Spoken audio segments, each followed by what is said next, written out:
Bonsoir à tous. Je suis très heureux d'être là ce soir. J'espère que vous également. Et donc, je voulais commencer ce soir par une question. Je veux savoir qui parmi vous pense que le bonheur au travail est une chose aussi importante ou compatible que la performance en entreprise. C'est-à-dire, si vous pensez que le bonheur au travail est compatible avec la performance en entreprise, je veux que vous leviez la main. Si vous pensez que ça va ensemble. D'accord. Maintenant, je veux que vous leviez la main si vous pensez que ces deux concepts, ces deux notions sont contradictoires, en opposition, voire antinomiques. Vous dites non, la performance en entreprise et le bonheur au travail, ça ne va pas ensemble. Je veux que vous leviez la main.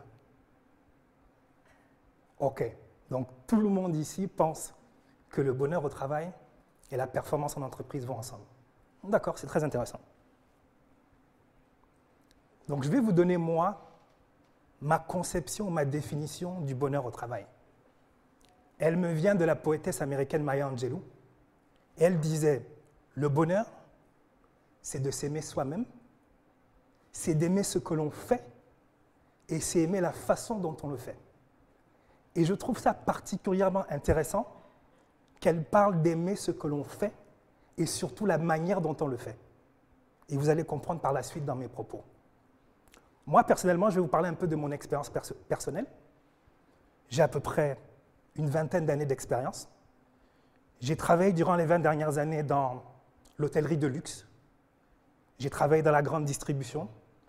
J'ai travaillé dans l'aviation. J'ai travaillé dans le secteur du sport. J'ai été coach. J'ai travaillé dans le secteur du vin, sans boire de vin. Je vous dis, c'est la vérité. Donc, j'ai travaillé dans différents et divers secteurs d'activité et j'ai eu diverses expériences professionnelles. Et j'ai eu le privilège et la chance de travailler sur 3 continents différents. Je suis originaire du Gabon, donc j'ai travaillé au Gabon, j'ai travaillé en France, j'ai travaillé au Portugal et j'ai travaillé aux États-Unis. Et il y a une chose parmi tant d'autres que j'ai constatée dans le monde de l'entreprise, c'est que malheureusement, beaucoup de salariés dans les entreprises n'aiment pas ce qu'ils font. Vous vous souvenez de ce que Maya Angelou a dit?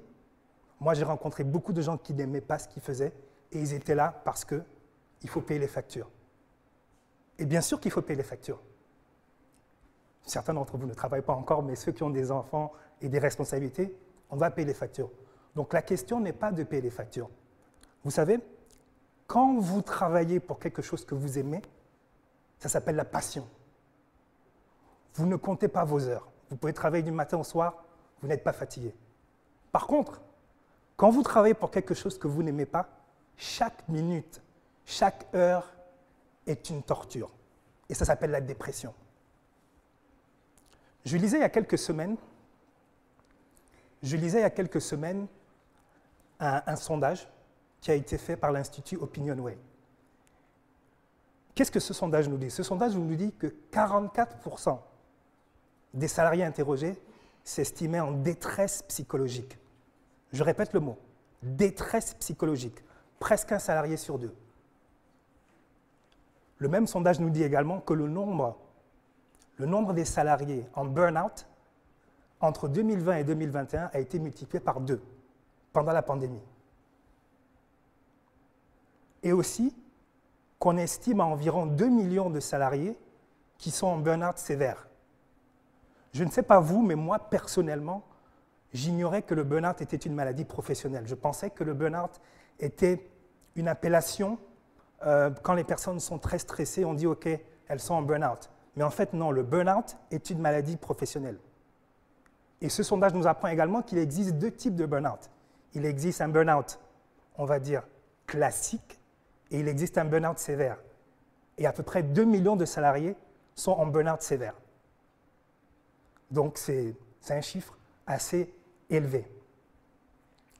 Et donc, c'est vrai que quand on pense à tous ces chiffres, c'est un peu effrayant. Et ça me fait...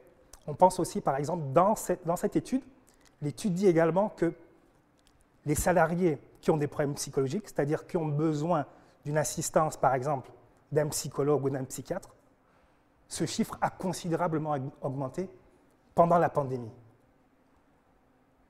Et donc, c'est vrai que je vous donne tous ces chiffres-là. Moi, par exemple, personnellement, mon expérience personnelle, dans l'entreprise pour laquelle je travaille, pendant la pandémie, ils ont mis en place une procédure pour avoir des consultations gratuites psychologiques pour les salariés. Et j'ai plusieurs de mes collègues qui ont consulté et qui se sont confiés à moi et qui m'ont dit que ça les a aidés. Et j'ai aussi des proches qui ont consulté pendant la pandémie. Et je pense personnellement, après cette expérience, je pense que c'est quelque chose que toutes les entreprises devraient mettre en place. Donc, veiller à la santé mentale des employés. Et il existe une procédure en place pour les étudiants qui s'appelle le chèque psy, qui sont 3 consultations gratuites de 45 minutes avec un psychologue ou un psychiatre. Donc, je pense que c'est très important. Et c'est vrai que quand je vous donne toutes ces informations, c'est vrai que ça ne paraît pas très, très joyeux, mais c'est la réalité de la vie et c'est la réalité du monde de l'entreprise. Et quand je pense à toutes ces informations que je suis en train de vous donner, ça me fait penser à quelque chose que Socrate disait. Socrate disait « Toutes les personnes que vous rencontrez passent par des difficultés que vous n'imaginez pas. » Et Socrate avait raison. Et je pense également, c'est quelque chose d'assez vieux, je ne sais pas si vous connaissez Henri Salvador, il avait une chanson, sûrement vos parents ou vos grands-parents. Henri Salvador avait une chanson dans les années 60 dont les titres étaient « Le travail, c'est la santé ». C'est assez ironique après tous les chiffres que je vous ai donnés. Et dans cette chanson, il dit quelque chose d'intéressant. C'est 1965. Il dit « Les prisonniers du boulot ne font pas de vieux os ». Et je ne peux pas m'empêcher de m'interroger qu'est-ce qu'Henri Salvador dirait en 2021 s'il disait ça en 1965 ? C'est une très bonne question. Et donc, quand on pense, c'est vrai, à toutes ces choses-là, au niveau de l'entreprise, qu'est-ce que les entreprises peuvent faire? Et donc, je pense que, par exemple, dans le monde de l'entreprise, les entreprises essayent de mettre en place, par exemple, des procédures, des solutions de management. Je pense que la grande majorité des entreprises, je pense, veulent changer cette situation. Parce que ce n'est pas du bon business dans le monde de l'entreprise quand vous avez, par exemple, des gens qui sont en arrêt maladie. Parce qu'il y a aussi un chiffre aussi qui dit que les personnes en arrêt maladie de longue durée augmentent. Les personnes qui sont à la maison depuis 6 mois ou plus d'1 an pour des problèmes psychologiques. Les entreprises n'ont pas intérêt à avoir ce genre de personnes-là. Parce que la personne ne travaille pas, elle est payée, elle n'est pas productive.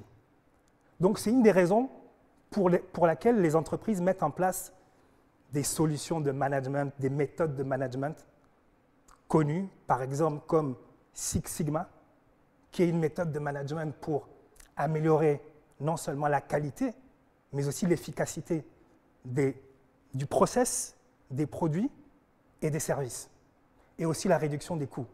Vous avez une méthode de management, par exemple, comme Lean, qui, elle, vise à une amélioration des performances dans l'entreprise et aussi une réduction des coûts, réduction des gaspillages. Donc, quand on a toutes ces informations, alors vous dites, mais Bruno, c'est bien toutes ces informations que tu nous donnes, mais quelle est la solution? Ben, je vais vous dire la vérité. Si moi j'avais la solution, je serais probablement le ministre du Travail, ou je serais le consultant le plus riche au monde, ou je serais, je ne sais pas, le président de l'Organisation internationale du travail. Et donc, ce que je peux vous dire, c'est que pour moi, la solution passe par un équilibre.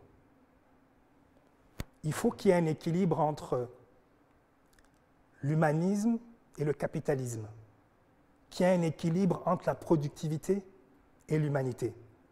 Et je pense que c'est par là que passe la solution. Et vous pouvez vous dire, mais Bruno, qu'est-ce qu'il y a comme solution? Et j'ai réfléchi, quelles sont les solutions alternatives?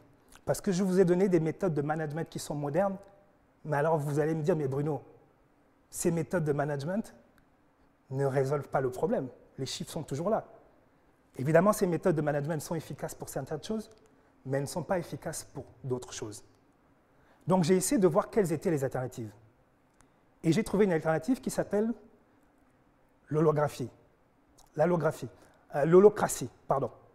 Je ne sais pas si vous avez déjà entendu parler de l'holacratie. C'est une méthode de management qui est dite de self-management. Pourquoi? Parce qu'en fait, c'est une méthode de management qui retire tout ce qui est manager, qui retire tout ce qui est fonction et qui retire tout ce qui est hiérarchie. Donc en fait, au contraire des méthodes de management verticales, c'est-à-dire vous avez un manager, vous avez un agent de maîtrise ou un chef d'équipe et vous avez l'équipe, l'holacratie, c'est une méthode horizontale, c'est-à-dire tout le monde est au même niveau. Donc les responsabilités sont partagées, la prise de décision est collaborative. Et donc l'entreprise la plus connue qui pratique l'holographie, c'est Zappos. Je ne sais pas si vous connaissez l'entreprise Zappos, c'est une entreprise qui vend des chaussures et c'est une entreprise en ligne. Et donc eux, ils pratiquent depuis 2013. Alors vous allez me dire, pas de management, pas de chef, donc c'est parfait. En fait, pas exactement. Quand ils ont mis en place cette méthode de management, un an après, 20% des salariés ont démissionné. Et en fait, ces 20% des salariés, c'était les managers. Parce que les managers ont été rétrogradés en quelque sorte et ils sont devenus les collègues des personnes dont ils avaient la responsabilité. Donc au bout d'un an, ils ont quitté l'entreprise et ils ont dit « cette méthode de management pour nous, elle est confuse et elle est compliquée ». Moi, ce que je pense, c'est qu'ils n'étaient pas très contents d'avoir perdu leur pouvoir de manager. Et donc vous avez par exemple aussi une méthode, ce n'est pas une méthode de management, mais vous avez par exemple chez SpaceX, Elon Musk, qui a sa politique anti-connard. No assholes policy. Qu'est-ce que ça veut dire? Je sais, ce n'est pas moi, hein, c'est Elon Musk. Et en fait, c'est une politique qu'il a mis en place pour éviter que les managers soient des bullies, qui éviter qu'il y ait du bullying. Donc en fait, si beaucoup d'employés dans l'entreprise se plaignent, en fait, les managers sont virés. Pas immédiatement, mais ils sont convoqués et on les ramène à l'ordre. Pourquoi Elon Musk? Il a expliqué, il a dit non, je veux qu'il y ait chez SpaceX, je veux qu'il y ait un environnement où les gens viennent travailler, qui soient tranquilles, qui ne soient pas harcelés par leur manager. Donc, ce n'est pas une méthode de management, c'est une politique. Mais c'est quelque chose d'officiel. D'accord? Donc, on a parlé de toutes ces choses-là. Et il y a une chose vraiment, moi, qui me marque et qui est très forte. Donc, il y a quelque chose qui me marque et qui est très fort, c'est ce que Steve Jobs a dit. Donc, on a parlé de toutes ces thématiques de management, mais Steve Jobs a dit une chose très forte, et s'il y a une chose que je veux que vous reteniez de tout ce que j'ai dit, c'est ça. Steve Jobs a dit, le management, c'est forcer les salariés à faire des choses qu'ils n'ont pas envie. Mais il a dit, par contre, le leadership, c'est inspirer les salariés à faire des choses qu'ils n'auraient jamais pensé pouvoir faire. Je vais répéter parce que je trouve ça génial. Le leadership, c'est inspirer les salariés à faire des choses qu'ils n'auraient jamais imaginées. Et je pense que dans toutes les thématiques dont on a parlé, je pense que le leadership, c'est ça la solution. Plus que les méthodes de management, c'est l'humain. Parce que le leadership, c'est communiquer avec la personne, c'est regarder la personne, c'est inspirer la personne à faire des choses et pas juste donner des tâches à faire. Et donc, pour terminer, Voltaire disait on juge un homme non pas par ses réponses, mais par ses questions. Et donc, je veux terminer en vous laissant une question. Est-ce que parmi vous, il y a des leaders? Ou bien vous êtes juste des futurs, peut-être, managers? Et je veux que vous vous posiez cette question. Et cette citation de Gandhi, c'est quelque chose qui m'a toujours inspiré et qui m'inspire aujourd'hui. C'est « soyons des agents du changement ». Plutôt que d'attendre que les politiques peut-être fassent ou que votre voisin fasse. Soyez vous les personnes qui allez changer. Et le leader n'a pas besoin d'avoir une étiquette de manager ou de chef. Le leader, c'est une attitude.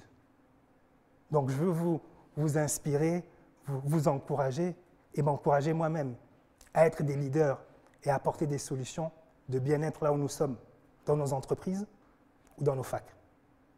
Merci à tous. Merci beaucoup.